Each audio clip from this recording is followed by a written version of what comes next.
Hi, this is Russell Whitney, and I'm here with my student Deborah. Deborah, what's your question?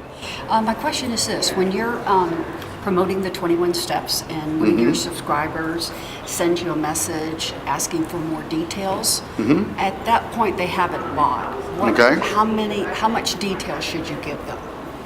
I would say just give them your experience and what the system has done. I don't think you want to go into explaining all the packages, the levels, the investment, because what's going to end up happening is that they might get scared or sticker shock. The other thing is say to get more information, go through the 21 steps. That's what it's all about. That's what's going to get you going. That's what it started with me.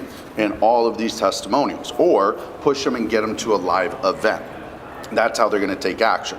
Now, if they want more information, say information, you got to invest in your information. If they're just looking for free information, maybe you have to give them a free ebook or one of your free offers that takes them back into the system, takes them back into the funnel. Great question. Thank you. Yes.